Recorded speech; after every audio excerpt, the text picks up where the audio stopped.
오늘 저에게 주신 하나님의 말씀은 느헤미야 3장 1절 그리고 6장 15절 16절 우리 두 곳에서 말씀 보겠습니다. 먼저 3장 1절 말씀은 제가 받들어서 읽겠습니다. 그때 대제사장 엘리야십이 그의 형제 제사장들과 함께 일어나 양문을 건축하여 성별하고 문짝을 달고 또 성벽을 건축하여 함메아 망대에서부터 하나넬 망대까지 성별하였고, 이제 6장 15절 그리고 16절 그 말씀입니다. 이 두 절 말씀은 제가 앞에 읽고 15절 읽고 뒤에 16절은 여러분이 읽어주시면 되겠습니다. 15절 제가 읽겠습니다. 성벽 역사가 52일 만인 엘루월 25일에 끝나매 우리의 모든 대적과 주위에 있는 이방 족속들이 이를 듣고 다 두려워하여 크게 낙심하였으니 그들이 우리 하나님께서 이 역사를 이루신 것을 알미니라. 아멘. 아멘. 여러분 모두 축복합니다. 우리 가정에서 또 오늘 우리 예배 가운데 이렇게 나오신 우리 예배위원들, 또 우리 자녀들, 또 우리 사랑하는 청년들 모두 축복합니다. 우리 느헤미야 오늘 우리 세 번째 시간, 느헤미야 함께하는 뉴스타트 세 번째 시간입니다. 오늘 나눌 말씀은 PPT 내용도 좀 많기 때문에 여러분들이 집중해서 들어주시면 감사하겠습니다.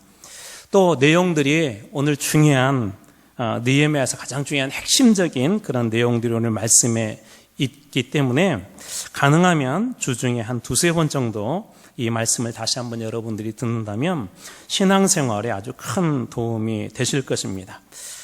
우리는 첫 번째 시간에 느헤미야에게 예루살렘이 황폐해졌다는 그런 이야기를 하나니를 통하여서 들은 것을 보았습니다. 우리 왜 듣게 하셨습니까? 첫 번째로 그 문제를 놓고 기도하도록 하기 위해서 하나님께서 듣게 하셨고, 두 번째로 이스라엘의 죄에 대해서 회개하도록 하기 위해서 듣게 하셨고, 세 번째로 예루살렘 성을 다시 회복하는 일에 헌신하도록 그렇게 부르시기 위해서 느헤미야에게 듣게 하셨음을 보았습니다.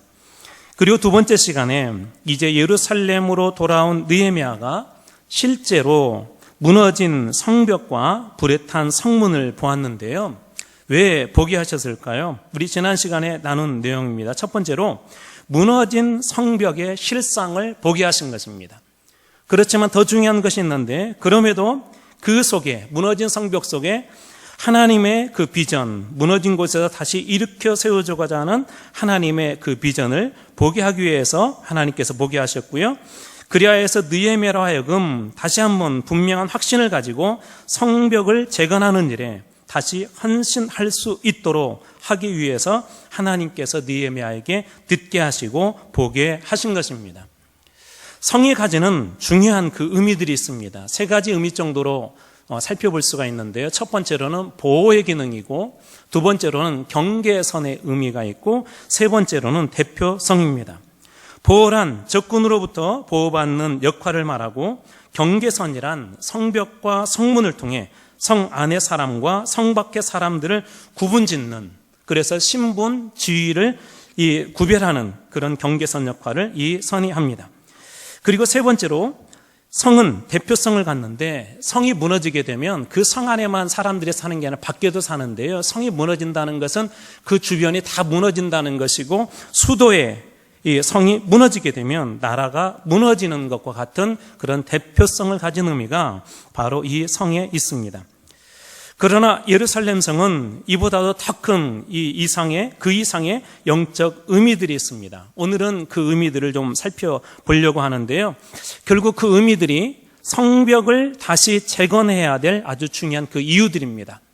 왜 우리가 오늘 이 시대에 다시 무너진 성벽을 재건해야 되는가? 왜 하나님은 이 시대 상황을 듣게 하시고 지금 우리 눈앞에 이런 절망적인 상황을 보게 하시고, 또 그것을 통하여서 왜 하나님께서 오늘 우리 시대의 믿음의 성을 다시 재건하라고 하는지 볼 수 있는 대목이 오늘 본문의 말씀이라는 것입니다.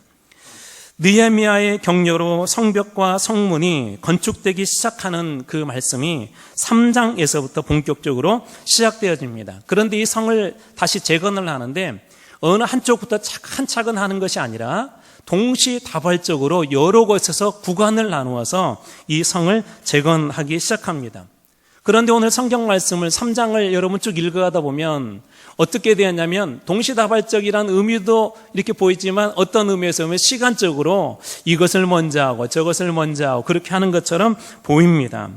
이렇게 묘사한 아주 중요한 이유가 있는데요. 바로 그것이 성이 가지고 있는 어떤 대표성, 그 의미들 때문에 그렇습니다.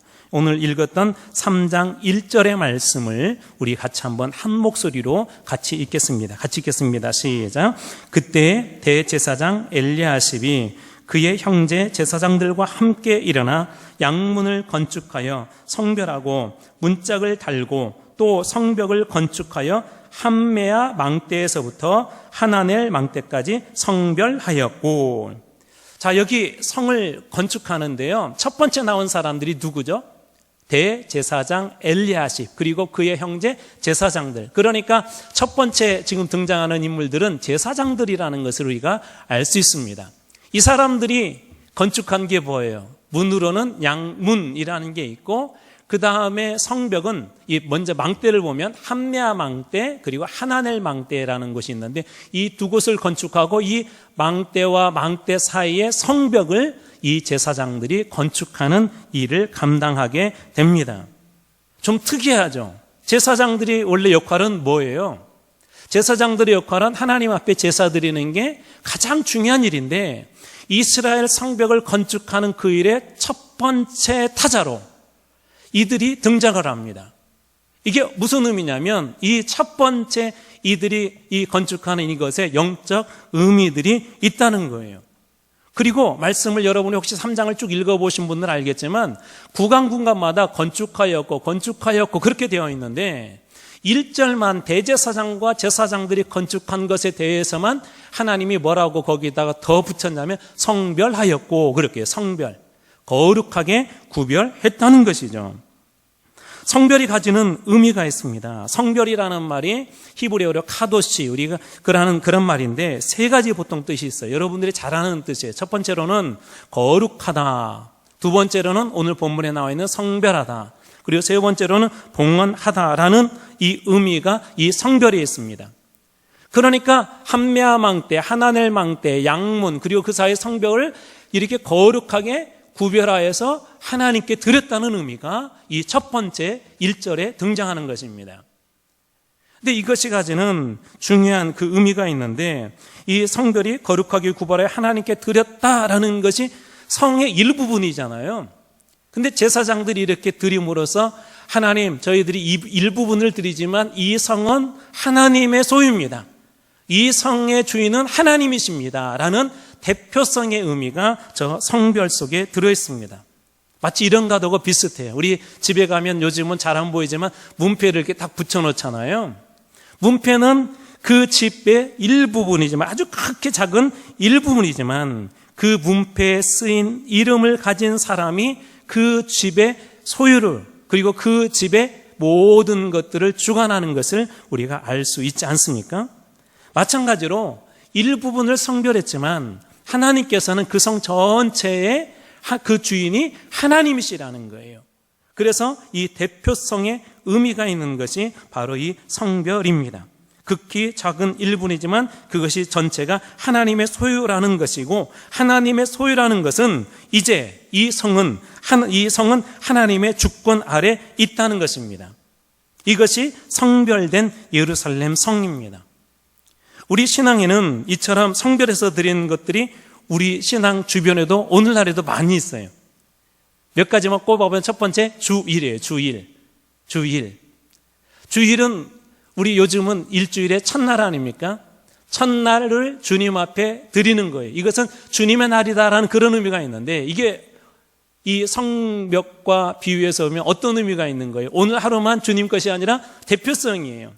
주님, 제가 일주일 7일을 살지만 오늘 하루를 주님의 날 것으로 드림으로 나머지 일주일도 주님의 날입니다. 주님께서 제 삶을 주장하여 주셔야 합니다라는 의미가 이 주일 속에 들어있습니다. 그리고 구약에서는 월삭이라는 것도 있는데요. 월삭은 한 달의 첫날, 그러니까 매달 1일이 월삭이에요. 월삭으로도 예배를 드립니다. 그것은 또 어떤 의미가 있어요? 하루지만 주님, 이 한 달 30일, 31일은 주님의 것입니다. 제가 주님의 것으로 그렇게 거룩하게 살기를 원합니다. 라는 의미가 이 월삭에 있습니다. 그리고 또 나팔절이라는 것이 있는데요.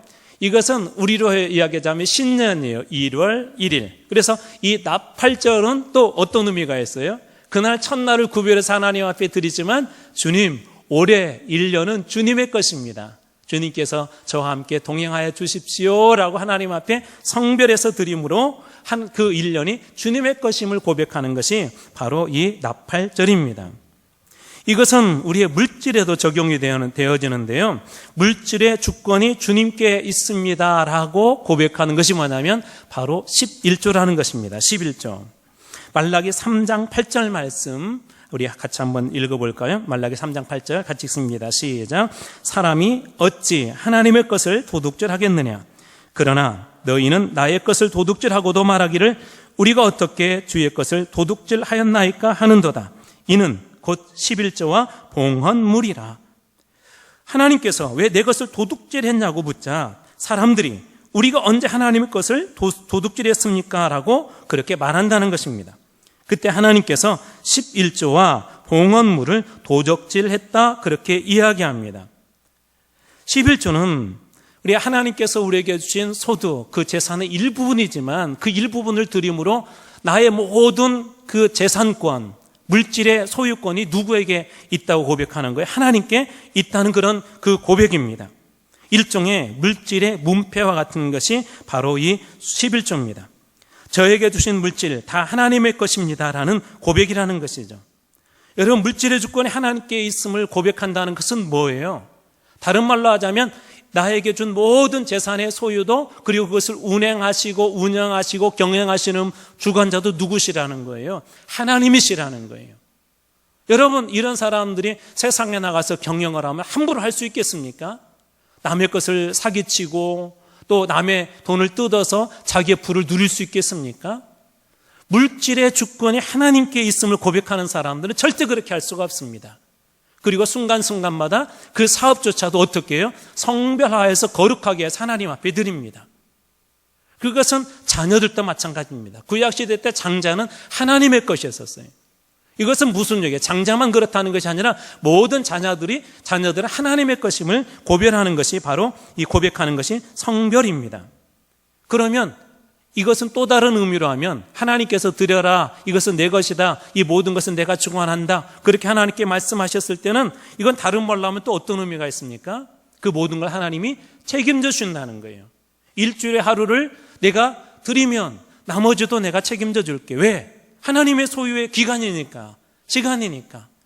한 달에 하루를 네가 하나님 앞에 성별해서 온전히 드리면 30일, 31일을 내가 지켜줄게. 그게 그런 의미가 있어요.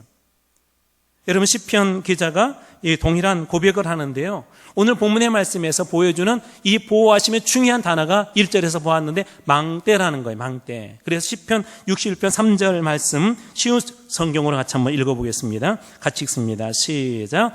주는 나의 피난처시며 원수들을 막기 위해 세운 굳건한 망대이십니다. 망대이십니다. 뭐라고 그래요? 굳건한 망대. 주는 나의 피난처시며 원수들을 막기 위해 세운 굳건한 망대이십니다. 누가 보호해 준다는 거예요? 하나님께서 보호해 준다는 거예요. 이스라엘의 이 예루살렘 성을 이렇게 건축하면서 여러 곳에 망대를 세우는데 그것은 어떤 의미가 있냐면 지켜주고 보호해 주는 그런 기능이 이 망대에 있어요. 그러니까 결국은 이것을 구별해서 하나님 앞에 드린다는 건 뭐예요? 제 삶의 보호자, 제 삶의 모든 것을 책임져 주시는 분은 하나님이십니다라는 그런 그 고백입니다. 여러분, 하나님께서 우리를 그렇게 너희들이 구별해서 드리면 너희들의 모든 것을 지켜주신다고 할 때 여러분들 이 말씀이 얼마나 믿어지십니까? 불행하게도 많은 그리스도인들이 주님을 믿는다고 하면서도 완전히 맡겨드리지 못합니다. 이것은 만약 이런 상황이라면 이것은 하나님의 주권 아래 있는 것이 아닙니다. 하나님의 통치 아래에 있는 것이 아니라는 것이에요. 여전히 내가 주인이고 내 이름으로 뭔가를 살아보겠다고 하는 것입니다.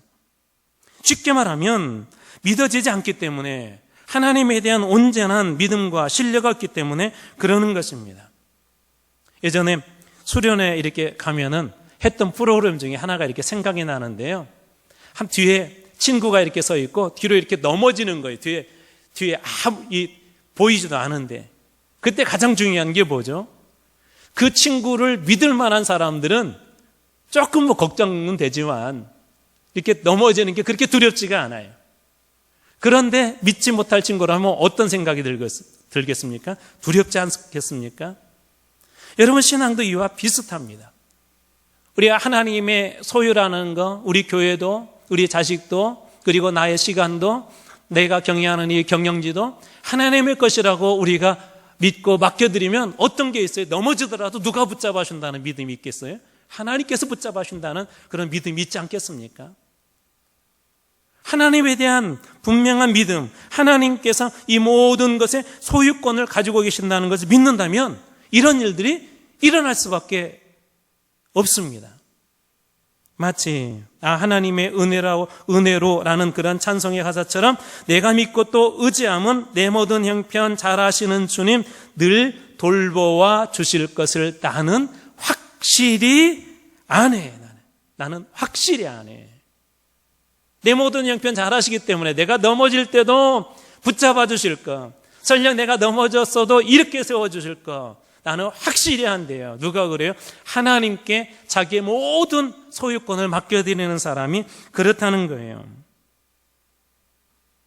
그러면 어떻게 우리는 이렇게 소유권을 맡기고 진짜 하나님의 백성이 될 수 있겠습니까? 이 예루살렘 성 안에 거할 수 있게 됩니까? 그것을 의미하는 것이 1절에 나와 있는 양문이에요. 많은 문들이 있는데 제사장들에게 왜 제사장들에게 하나님께서 재건하게 하셨을까요? 이 양문은, 요즘 뭐 양문 그러면 냉장고, 양문 냉장고 생각하는데 그 양문은 아니고요. 양의 문, 짐승, 양 할 때 그 양을 얘기합니다. 이 문은 어떤 의미가 있었냐면은, 지금 여러분들이 PPT에 보시는 양문이 오늘날에도 존재하는데 지금은 사자문이라고 불리거든요. 근데 그 양문으로 제사장들이 하나님 앞에 드릴 그 양들을 데리고 나가서 그 옆에가 그 샘이 있었대요. 샘이. 그 샘에서 씻겨서 들어와서 그 양을 잡아서 속죄의 제사, 희생의 제사로 하나님 앞에 드릴 때 오며 가며 나가며 또 들어오며 하는 그분이 바로 이 양문입니다. 즉, 이 양문은 희생의 문이고 속죄의 문이고 구원의 문의 의미가 바로 이 양문에 있는 것입니다. 인간은 어떤 존재죠? 아담 이후로 우리는 원죄 때문에 본질적으로 모두가 다 죄인입니다. 게다가 죄 때문에 하나님과 원수가 되었습니다. 이 죄를 속함받기 위해서는 속죄의 제사가 필요했는데 구약시대 때는 하나님 앞에 일일이 그 속죄의 제사를 드렸어요. 그리고 또 한날을 대속죄일을 잡아서 하나님 앞에 대제사장이 하나님 앞에 나가서 이스라엘의 모든 죄를 용서받는 그런 속죄의 제사를 드리기도 합니다. 그러나 이 구약의 제사가 좀 제한이 있어요. 한정적이라는 거예요. 내가 그때 하나님 앞에 속죄하는 것만 속죄함을 받는 건 완전한 속죄가 아니라는 것입니다. 그래서 예수님께서 친히 어린 양으로 오셔서 완전한 속죄를 이루기 위해서 예수님께서 친히 어린 양으로 오십니다. 그래서 세례요한은 예수님을 이렇게 표현하죠. 요한복음 1장 29절 말씀 같이 한번 읽어볼까요? 요한복음 1장 29절 시작. 이튿날 요한이 예수께서 자기에게 나오심을 보고 이르되 보라, 새 성제를 지고 가는 하나님의 어린 양이로다. 요한이 예수님을 보고 뭐라고 그래요? 하나님의 어린 양이다 그래요. 구약의 제사는 불완전하다고 그랬어요. 시간적으로도 그렇고 예수님이 한 번에 영원한 그런 속죄의 제사를 이루셨지만 구약의 제사는 그렇지 못했어요. 불완전했어요. 그런데 세례요한은 예수님을 딱 보자마자 저 예수님은 세상 죄를 지고 가는 하나님의 어린 양이다라고 그렇게 고백합니다. 즉 예수님께서 속죄 어린 양으로 그렇게 오셨다는 거예요. 예수님도 스스로를 양의 문이라고 말씀하십니다. 요한복음 10장 9절 말씀입니다. 우리 괄호 안에 있는 것도 같이 한번 읽습니다. 자, 같이 읽습니다. 시작. 내가 문, 양의 문이니 누구든지 나로 말미암아 들어가면 구원을 받고 또 들어가며 나오며 꼴을 얻으리라. 내가 무슨 문이에요? 예수님께서 스스로 나는 양의 문이다 그래요. 그래서 누구든지 나로 말미암아서 들어가면 누구든지라는 건 뭐예요? 제한이 없다는 거예요. 구원에는 어느 누구도 제한을 해서는 안 된다는 거예요. 그 문으로 들어가는 사람은 누구든지 무엇을 받습니까? 구원을 받고, 예수님도 뭐라고 스스로 말씀하세요? 양의 문이다 그렇게 이야기합니다. 즉 제사장들이 건축한 양의 문은 그러면 어떤 문이에요? 구원의 문입니다. 구원의 문. 이게 상징성 있고 대표성이 있다고 그랬죠. 다른 문들도 많이 있어요. 3장 읽어보시면 많은 문들이 있는데 왜 제사장들에게 이 양의 문을 건축하게 하셨는지 이제 좀 아시겠죠. 그래서 이 문은, 양의 문은 구원의 문이며, 이 구원의 문을 통해서 들어간 사람만이 무엇을 받을 수 있어요? 구원을 받을 수 있죠. 그래서 계시록에는 이 예루살렘을 어떻게 표현해요? 새 예루살렘. 나중에 장차 하나님의 백성들이 다 들어갈 나라, 새 예루살렘. 이 구원의 문을 통해서 들어간 사람이 하나님의 백성이 되고, 그 백성된 자들의 모든 통치자, 주권자, 그게 누구시라는 거예요? 바로 하나님이시라는 것입니다. 이 양의 문은 또한 예수 그리스도의 보혈을 상징하기도 하는데요, 그 보혈 아래 나아갈 때 어떠한 인생도 구원받을 수 있다는 거. 이거 아까 희생의 문이라고 그랬잖아요. 구원의 문, 희생의 문이라고 그랬잖아요. 이 양들이 들어가면 어떻게 돼요? 다 우리의 죄를 대신해서 속죄의 제물로 그들이 피 흘려서 죽습니다. 그래서 이것이 보여주는 게 뭐예요? 예수 그리스도의 보혈의 피로 우리는 다 구원받을 수 있다는 거예요. 여러분, 이것이 믿어지면 하나님의 백성의 주의가 온전해져요. 하나님의 백성으로서 주의가 온전해지고 하나님의 주권의 역사도 나타납니다. 여러분, 느헤미야의 우리가 오늘 읽었던 그 말씀, 이렇게 3장을 쭉 읽어가다 보면 가장 첫 번째 방금 읽었을 때는 어디 문에서 시작했죠? 양의 문에서 시작하죠. 마지막 32절은 이제 전체 구간을 다 나누어서 끝나는 것을 이야기하는데, 32절이 어디서 끝나는 줄 아세요? 우리 같이 한번 읽어볼까요? 32절 같이 한번 있습니다. 자, 시작. 성 모퉁이 성루에서 양문까지는 금장색과 상인들이 중수하였느니라. 여기 보면 성모퉁이에서 성모퉁이 성루에서 어디까지? 양문까지. 그러니까 양문에서 시작해서 어디서 맞춘 거예요? 양문에서. 양의 문은 어떤 의미가 돼요? 구원의 문이라고 그랬죠. 구원의 이 양을 상징하는 건 누구라고 했어요? 예수 그리스도라고 그랬죠. 여러분, 구원은 누구로부터 시작하고 누구로부터 완성되는 거예요? 예수님으로부터 시작하고 예수님을 통하여서 완성되어진 것을 이 3장에서 보여주고 있는 것입니다. 뿐만 아니라 역사의 시작도 예수님으로부터 시작하고 어디에서 마쳐요? 예수님으로부터 끝나게 됩니다. 그래서 계시록에는 이렇게 예수님을 소개하고 있습니다. 22장, 계시록 22장 13절 말씀 같이 한번 읽겠습니다. 시작. 나는 알파와 오메가요, 처음과 마지막이요, 시작과 마침이라. 알파와 오메가 많이 들으셨죠? 예수님은 시작이면서도 뭐라는 거예요? 끝이시라는 거예요. 처음과 마지막, 시작과 마침이라는 건 구원의 시작도 예수님이시고 구원의 완성도 예수님이시라는 것입니다.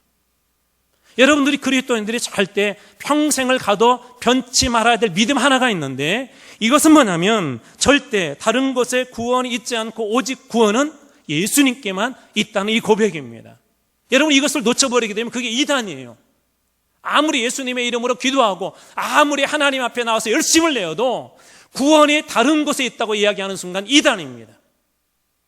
오늘 이 느헤미야를 통하여서 보여준 구약의 구원의 모형에서 보여준 것도 그렇고 예수님도 그렇지 않습니까?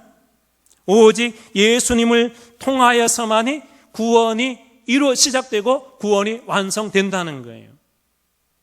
그런데 오늘 읽었던 이 말씀 중에 더 중요한 거 있어요. 왜 예수님 한 분만으로 구원이 충분한가? 예수님 한 분만으로 구원이 충분함을 보여주는 그 말씀이 있는데, 우리가 두 번째 읽었던 6장 15절 말씀입니다. 같이 한번 읽어볼까요? 6장 15절 말씀 같이 읽습니다. 시작. 성벽 역사가 52일 만인 엘루월 25일에 끝나매. 좀 발음이 어렵죠? 엘루월. 이건 유대력입니다. 자, 성벽 역사가 며칠 만에 끝났어요? 52일이죠. 52일.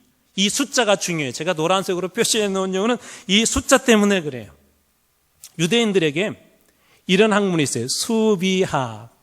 들어보셨나요? 수비학? 이게 수비가 뭐냐면 축구 선수들이 이렇게 공격할 때 이렇게 수비하는 그 수비가 아니라 그 수학할 때 그 숫자, 센다 할 때 그 숫자에다가 비는 뭐냐면 비밀을 얘기해요. 비밀. 숫자에 어떤 하나님의 비밀이 있다는 거예요. 숫자에. 유대인들은 이걸 가지고 성경을 정말 많이 연구합니다. 그런데 어떤 것들은 보면 정말 놀라워요. 오늘 그거 중에 하나를 여러분들에게 잠깐 소개하려고 그래요. 제가 전에 설교하면서 말씀드렸어요. 히브리어나 우리 구약이 쓰여진 히브리어나 신약에 쓰여진 헬라어나 알파벳의 숫자 값이 있어요. 예를 들자면 우리나라의 가는 1이고 나는 2이고 그런 식으로 히브리의 첫 번째 글자가 알렙이라는 글자인데 저게 우리 엘로힘 할 때 시작되는 그 글자예요. 그래서 이런 하나님의 숫자이면서도 알렙은 하나님의 그 알파벳이면서도 숫자 값이 1이에요. 1. 하나님은 몇 분이세요? 한 분이세요. 하나님은 가장 높으신 분이세요. 그 다음에 두 번째, 우리 영어로 하면 A, B 할 때 B에 해당되는 게 베이트라는 것이 있는데 이것이 숫자 값이 2예요. 2. 그리고 쭉 내려가서 보면 눈이라는 게 있어요. 눈. 이게 숫자 값이 50이에요. 50. 우리 성경에 벤이라고 있는 그 단어가 있는데 히브리어로 이 뜻이 뭐냐면 아들이에요. 아들. 히브리어로 벤은 아들이라는 뜻이 있는데 여러분 그러면 제가 보여준 대로 한번 계산해 보세요. 베이트하고 눈을 합치면 얼마예요? 얼마예요? 52죠. 52. 여러분 그러면 이 아들과 오늘 우리가 52일 만에 완성했다는 것에는 어떤 의미가 있을까요? 벤이라는 글자의 의미가 아들이라는 의미가 있는데 결국 이것이 상징하는 게 누구라는 걸 알 수가 있어요. 하나님의 아들 예수 그리스도를 상징함을 우리가 볼 수 있습니다. 52일 만에 이게 성은 그 성으로 들어간 사람만이 구원받는다고 그랬잖아요. 그러니까 구원의 완성은 결국 누구를 통해서 이루어진다는 거예요. 아들 예수 그리스도를 통해서 완성된다는 의미가 바로 저 52일이라는 숫자 속에 숨어 있는 것입니다. 예수님께서 구약의 예언대로 오셨고 십자가에 죽으시고 부활하시지 않았습니까? 그래서 그것을 통하여서 온전한 구원, 구약의 불완전한 구원을 예수님께서 온전한 완전한 구원으로 바꾸시지 않습니까? 하나님의 아들이 바로 그 일이 그 구약의 모형이 바로 이 예루살렘 성벽의 재건에 있었던 것입니다. 느헤미야 역시 이 구약의 구원의 모형을 완성을 하는데 예수님께서 구약의 말씀대로 오셔서 완성하셨던 것처럼 이 느헤미야도 한 선지자의 말씀을 통해서 보여주신 것을 이 구약의 모형을 완성하는데 그 사람이 누구냐면 에스겔이라는 선지자입니다. 에스겔. 우리 지난번에 제가 소개했던 다니엘이라는 사람은 1차 때 포로로 잡혀갔고요. 지금 소개할 에스겔은 이 바벨론의 2차 때 포로로 이가 잡혀갑니다. 그리고 나서 이 바벨론에 끌려갔는데 포로지에서 이 에스겔이 어느 날 환상을 보게 되는데 세 가지 내용이에요. 크게는 첫 번째로는 이스라엘의 죄를 깨닫게 하시는 환상을 보여주세요. 그리고 두 번째는 너희들이 죄를 지었지만 돌아와라는 하나님의 외침을 보게 되고요. 그리고 세 번째로는 예루살렘이 장차 회복해야 될 세 가지를 이 에스겔을 통해서 보여주십니다. 첫 번째가 뭐냐면 성전의 회복이고 두 번째가 율법의 회복이고 세 번째가 바로 여러분 느헤미야와 함께 나누고 있는 예루살렘 성벽의 이 회복이에요. 성전의 회복은 1차, 2차, 3차 이렇게 포로 교환하는데 1차 때 포로 교환했던 수르바벨과 예수아를 통해서 회복이 되는데요. 중간에 방해 때문에 잠깐 멈춰요. 그때 학개하고 스가랴가 짠 등장해서 격려해서 이 성전을 회복을 합니다. 첫 번째 것은 됐죠. 이게 에스라서의 전반부에 나와요. 그리고 후반부에 가면 이제 에스라가 다시 귀환을 하게 됩니다. 2차 때 귀환을 하게 되는데 에스라가 와서 회복하는 건 뭐냐면 율법, 말씀 회복이었었어요. 그러니까 지금 어떻게 되고 있는 걸 여러분 볼 수가 있어요. 에스겔을 통해서 예언했던 것들이 성전도 회복되어지고 율법도 회복되어지고 이제 하나 남았는데 세 번째 이 느헤미야를 통해서 하나님이 3차 때, 느헤미야는 3차 때 돌아오거든요. 돌아와서 무엇을 회복하게 해요? 예루살렘 성을 회복하게 합니다. 여러분 다음 주에 이 부분에서 한 번 더 나누려고 그래요. 특별히 율법과 예배에 대해서 나누려고 그래요. 이 모든 것들이 에스겔의 예언대로 이제는 스룹바벨, 에스라, 느헤미야를 통해서 이루어지고 있지 않습니까? 성전 회복은 우리 에스겔을 통하여서 보여줬던 그 성전 회복은 결국은 수르바벨, 또 율법 회복은 에스라를 통하여서, 그리고 성벽은 하나님 이런 모양을 보여주세요. 대략 한 2.5km가 되는데 동서남북을 이렇게 재발하고 그래요. 그리고 이렇게 구별을 해요. 구별 딱. 세상에 많은 땅이 있는데 하나님께서 에스겔에게 이걸 구별하게 4,500척씩 가서 이게 구별해라. 그래서 동쪽, 서쪽, 남쪽, 북쪽을 딱 구별하는데 그것을 하나님께서 성전 삼으시겠다고 하시면서 장차 그것이 회복될 거라고 그렇게 말씀하세요. 그러면서 뭐라고 말씀하신지 아세요? 장차 회복될 그 성에 대해서, 성에 대해서 이렇게 고백합니다. 에스겔서 48장 35절을 쉬운 성경으로 같이 한번 읽어보겠습니다. 자, 시작. 이렇게 성의 둘레는 9km 가량이다. 그때부터 이 성의 이름은 여호와께서 거기에 계시다라는 뜻의 여호와 삼마가 될 것이다. 여러분, 그러면 말씀을 다 한번 연결해 보세요. 에스겔을 통해서 구별하게 했다는 것은 아까 뭐예요? 성별하게 하신 거죠. 성별. 우리 1절에서 보았던 것처럼. 그리고 하나님이 왜 성별하게 하셨어요? 거기에 있는 사람들은 하나님의 백성으로 삼고 하나님의 주권자가 되어주겠다는 거죠. 그 성을 하나님께서 지켜주겠다는 의미 아닙니까? 근데 에스겔을 통해서도 그런 약속을 하세요. 내가 그렇게 성별하고 앞으로 그 성을 어떻게 말씀하세요? 여호와께서 거기 계시다라는 의미에 여호와 삼마라고 그렇게 부를 거라고 그렇게 말씀하십니다.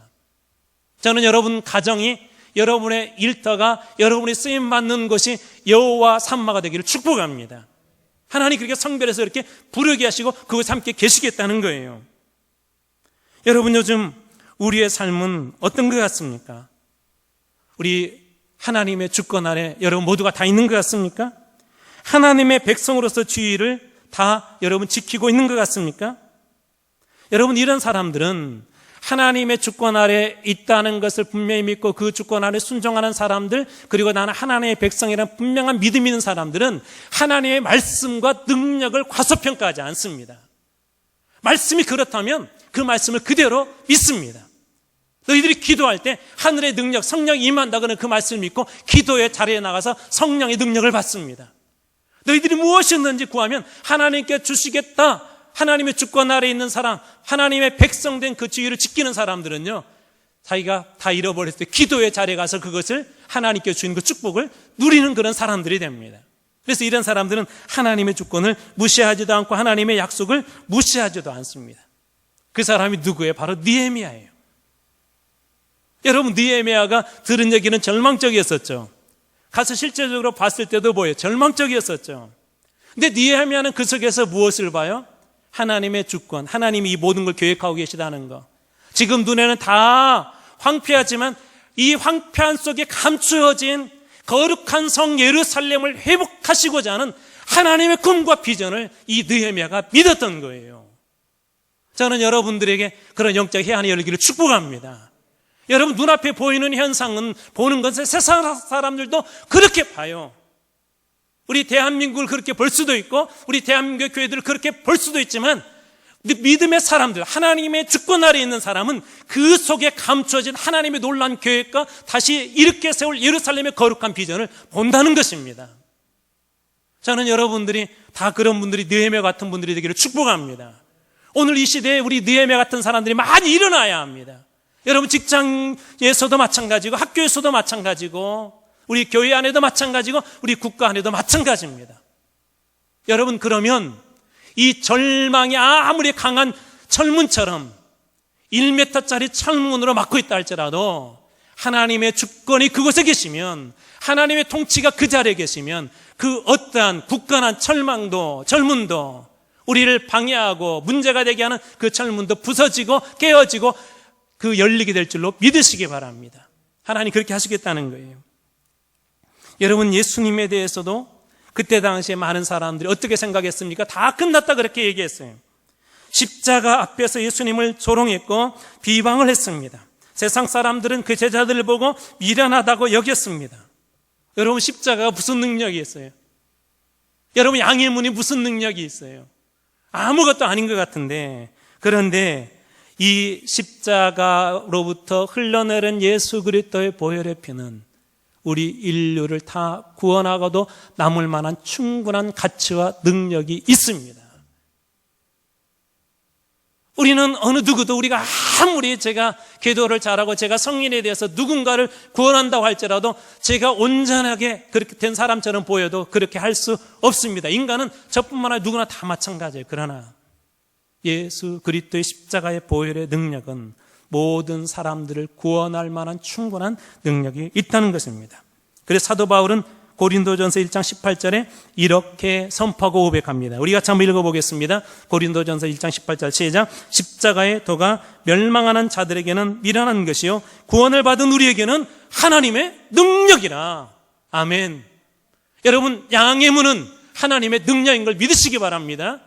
그리스도의 십자가는 세상 사람들이 볼 때는 조롱과 비난의 자리였었지만 오늘 구원을 받은 그 하나님의 성 안에 거하는 사람들, 새 예루살렘 성 안에 거하는 사람들에게는 이 십자가는 뭐예요? 하나님의 능력이라는 거예요.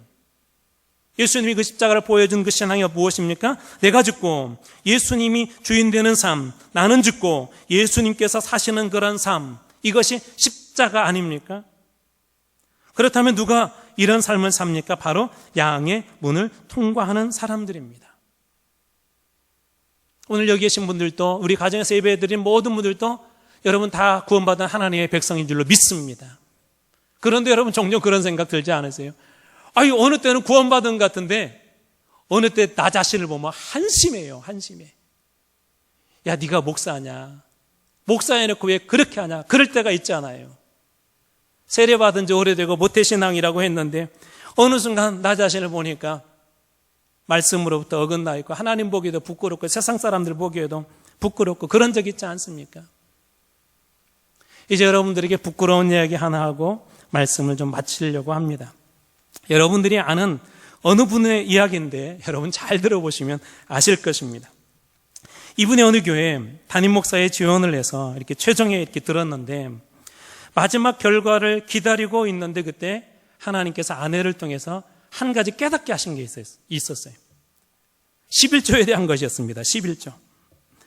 그동안에 이렇게 열심히 한 번도 빠진 적도 없이 그렇게 헌금 생활을 잘하다가 안식년을 하면서 이게 차일피일 미루게 되었고 또 본교회가 없어지면서 제대로 11조 생활을 못했습니다. 그런데 올해 초 그리고 4월 되면서 이 아내를 통해서 잊고 있었던 11조에 대해서 이렇게 생각나게 하셨습니다. 그러면서 말씀 하나를 생각나게 하셨는데 여러분들이 잘 아는 말라기 3장 10절이었었어요. 너는 거둔 것의 10분의 1을 가져와서 나의 집에 먹을 것이 있게 하고 그것으로 내가 하늘의 복으로 채워주는지 그렇지 않는지 나를 시험하여라. 근데 그때 그런 생각이 들어요. 하나님 무슨 말씀이세요? 제가 안 한다는 게 아니라 앞으로 분명히 할 겁니다. 그런데 무슨 말씀이세요? 그랬더니 하나님께서 마음에 주신 마음이 그런 거였었어요. 너 지금까지 누가 책임졌냐? 너와 너의 가정 누가 책임졌냐? 나 아니냐? 그러니 걱정 말고 책임지고 한국 교회를 위해서 마지막 목회의 불을 사르도록 그렇게 해라. 그러면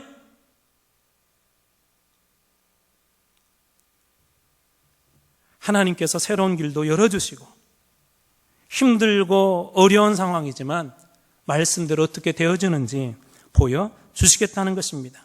그러면서 하시는 말씀이 하나님 앞에 정직해라. 하나님 앞에 정직해라. 모든 면에 대해서. 그래서 그 부분에 대해서 기도하던 중에 코로나 상황이었기 때문에 어려운 두 곳을 선정해서 그동안 못했던 11조를 그분들에게 다 보내드렸습니다. 그런데 이상한 일이 일어났습니다. 하나님의 약속과는 반대로 최종해서 안 되었습니다. 하나님의 약속대로 그렇게 했는데 그렇게 안 되었어요. 근데 이번에 하나님께서 또 그런 말씀을 하셨어요. 감사해라. 절대로 불평하지 말아라. 아무에게도 말하지 말고 결과를 말하지 말고 조용히 기다려라. 그러면서 강력하게 주신 말씀이 감사해라 했습니다. 감사해라. 여러분 기도했는데 막 금식 기도까지 하고 가족들 총동원 해서 기도했는데 안 이루어졌을 때 우리 그럴 수 있잖아요. 하나님에 대해 실망할 수 있잖아요. 불평할 수 있잖아요. 근데 감사해라 그러셨어요. 그래서 불평 접고 연락 주신 분에게 감사하다고 말씀드리고 조용하게 하나님의 말씀대로 기다렸습니다. 제 친구 장로에게 전화가 왔어요. 서울에 있는데 이 친구를 정말 오랜만에 만났어요.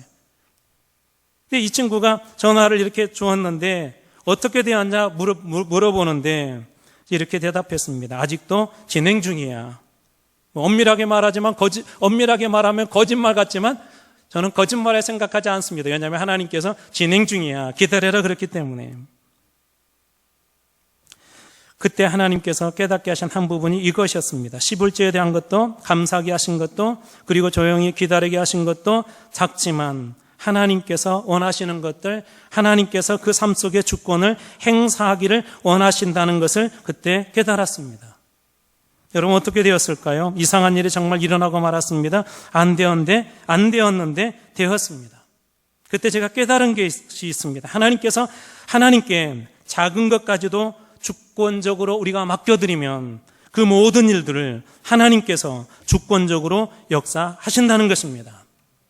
여러분 여기 볼펜 하나 있습니다. 스스로 설 수 있을까요? 없을까요?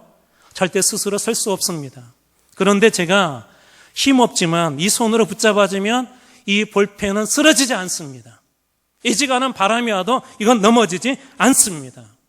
여러분 하나님께 우리 인생을 맡긴다는 건 이것하고 비슷합니다. 세상의 풍파들은 우리를 넘어뜨리려고 하고 하나님의 백성들을 사단 마귀는 끊임없이 풍랑을 일으켜서 쓰러지게 하려고 하지만 하나님께 주권을 드린 사람, 하나님께서 통치하시는 사람, 그리고 하나님의 백성이 된 사람들은 세상의 어떤 것들도 무너뜨릴 수 없다는 것입니다. 여러분 오늘 이 일이 똑같이 느헤미야 시대에 일어났습니다. 어떻게 일어났을까요? 느헤미야 6장 16절 말씀 같이 한번 읽어볼까요? 쉬운 성경으로 읽겠습니다. 같이 읽습니다. 시작. 우리의 원수들이 그 소식을 들었고 주변의 모든 나라들이 그 모습을 보았습니다. 그들이 이 일이 하나님의 도우심으로 이루어진 사실을 알고 두려워 떨며 겸손히 있었습니다.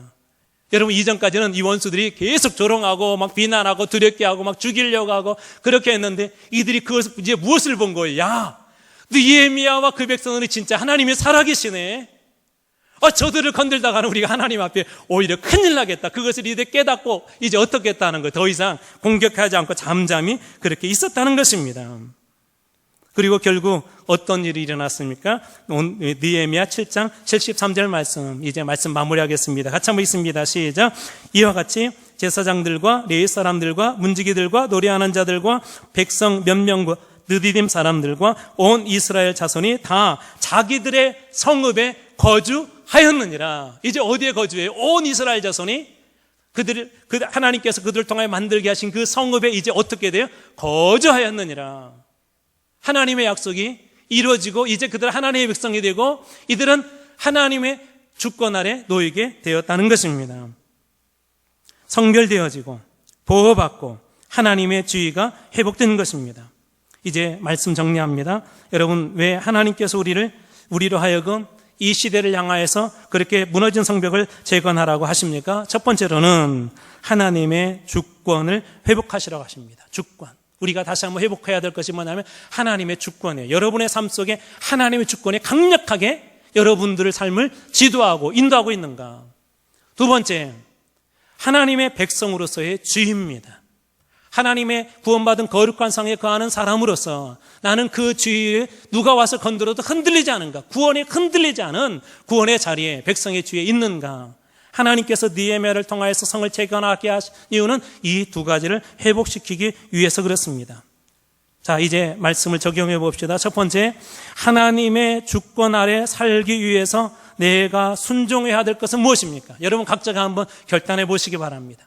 하나님의 주권 아래 여러분들이 살기 위해서 순종해야 될 것. 두 번째, 하나님의 백성의 지위를 지켜내기 위해서 내가 감당해야 할 것은 무엇입니까?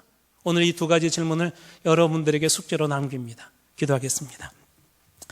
하나님 아버지, 느헤미야를 통하여서 다시 재건되어지고 회복되어진 하나님의 성, 이스라엘 백성들의 지위가 회복이 되어지고 하나님의 주권이 회복된 것을 말씀을 통해 보았습니다. 우리 교회가, 우리 대한민국 교회가, 이 시대가 하나님의 주권이 다시 회복되어지고 하나님의 통치 아래 놓이게 되고 하나님의 백성으로서의 지위가 온전히 다시 회복되어지게 하여 주시옵소서. 감사드리며 예수님 이름으로 기도드립나이다.